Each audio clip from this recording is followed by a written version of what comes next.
नमस्कार, जय हिंद।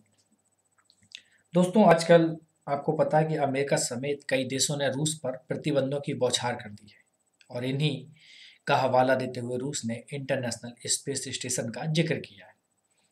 रूस ने कुछ ऐसा कहा कि जिससे अमेरिका के साथ साथ भारत और चीन के भी कान खड़े हो गए।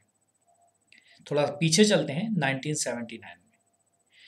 भारत में सभी राज्यों की पुलिस को हाई अलर्ट पर रखा गया था क्योंकि आसमान से एक आफत गिरने की आशंका थी। दरअसल अमेरिकी स्पेस स्टेशन स्काई लैब धरती की ओर बढ़ रहा था। आशंका जताई गई थी कि इसका मलबा भारत पर गिर सकता है। 9 मंजिला ऊंचाई और 78 टन वजनी इस ढांचे को 1973 में अमेरिका ने अंतरिक्ष में छोड़ा था और 77-78 के दौरान एक सौर तूफान आया जिसके चलते इस अंतरिक्ष स्टेशन को नुकसान पहुंचा और इसके सारे सोलर जो पैनल थे वो खराब हो गए और यह धीरे धीरे अपने ऑर्बिट से खिसक कर धरती की ओर बढ़ने लगा। इसे कई बार मरम्मत की प्रयास किया गया लेकिन मामला फिट नहीं बैठा। बाद में इसे धरती पर गिराने की घोषणा हुई। इसके साथ ही यह डर उठा कि स्पेस स्टेशन का मलबा भारत पर गिर सकता है। कई लोगों को लगने लगा कि अब दुनिया का अंत होने वाला है।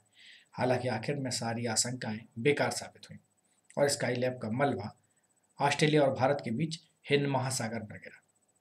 इसके कुछ टुकड़े पश्चिमी ऑस्ट्रेलिया के एक कस्बे एस्पेरेंस पर भी गिरे लेकिन किसी तरह का कि जान माल का कोई नुकसान नहीं हुआ।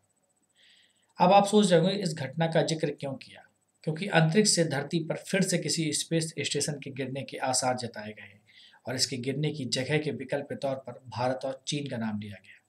नाम लेने वाला कोई और नहीं बल्कि रूस की स्पेस एजेंसी के जो चीफ हैं वो दिमित्री रोगोजिन हैं।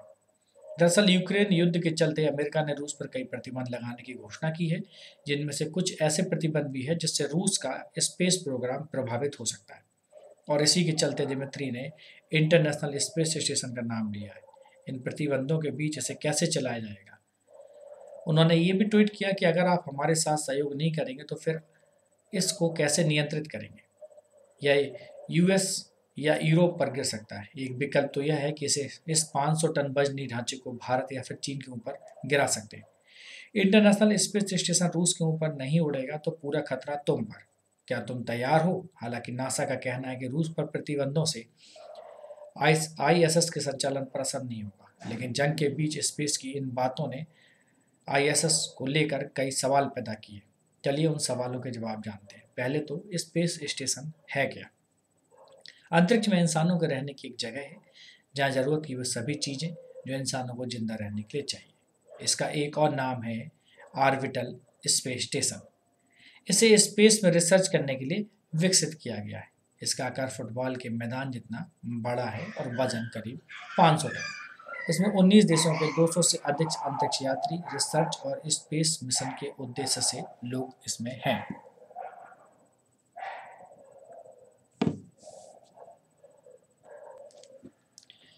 क्या है इंटरनेशनल स्पेस स्टेशन?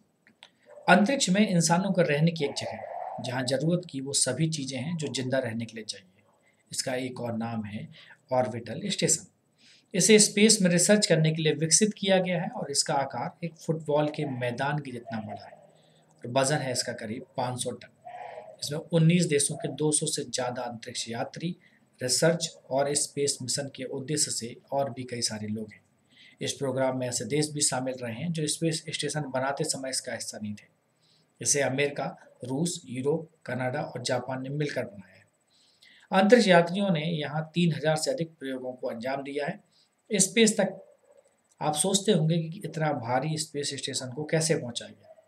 दरअसल इंटरनेशनल स्पेस स्टेशन को धरती से छोटे छोटे हिस्सों में ले जाया जाता और फिर इसे ऑर्बिट में वहां पर स्थापित किया गया और वहीं पर इसे जोड़ा गया। इस प्रोजेक्ट में रूस की भूमिका बेहद अहम थी क्योंकि स्पेस स्टेशन का पहला हिस्सा, जिसे कंट्रोल यूनिट कहते हैं या कंट्रोल मॉड्यूल कहते हैं, के रूप में नवंबर 1998 में रूसी रॉकेट की मदद से इसको लॉन्च किया गया था। इसके बाद अगले 2 वर्षों में इसके अलग अलग हिस्सों को जोड़ा गया और नवंबर 2000 में चालकों का पहला दल यहाँ पहुंचा।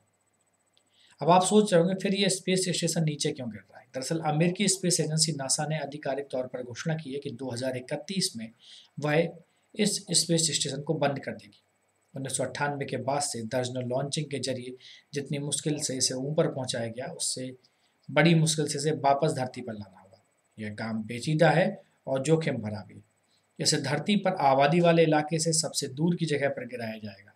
पृथ्वी पर जिस जगह पर इसका मलबा गिराया जाना है उसे पॉइंट निमो या फिर अंतरिक्ष यान का कब्रिस्तान भी कहते हैं।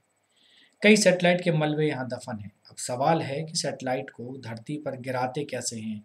तो जवाब यह है कि स्पेस से धरती की ओर स्वतंत्र रूप से गिरती हुई चीज़ों को छोटे छोटे टुकड़ों में काट दिया जाता है। यह काम भी किसी सैटेलाइट की मदद से ही होता है। तो इंटरनेशनल स्पेस स्टेशन को भी इसी तरह नीचे लाया जाना है। अगर ये मलबा किसी शहर पर गिरा तो क्या होगा? सीधा जवाब है कि भयंकर तबाही होगी।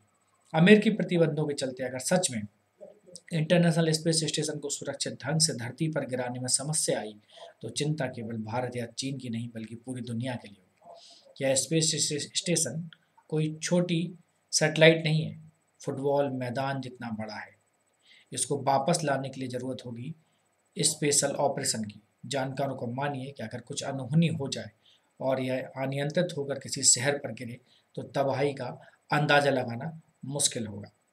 तो दोस्तों, आप समझ सकते हैं इंटरनेशनल स्पेस स्टेशन एक हो सकता है एक एस्टेरॉइड के बराबर भी पृथ्वी को नुकसान पहुंचा सकता है और एक एक बम के बराबर भी नुकसान पहुंचा सकता है। तो अब तो यह देखना है कि 2031 में ये कैसे नीचे आता है और अगर क्या रसिया इसको नीचे गिराने जा रहा है। ये फिलहाल ये क्वेश्चन तो भविष्य के गर्त में छुपे हुए हैं। तो उम्मीद करते हैं कि ये जानकारी और ये न्यूज़ आपको जरूर पसंद आएगी। नमस्कार, जय हिंद।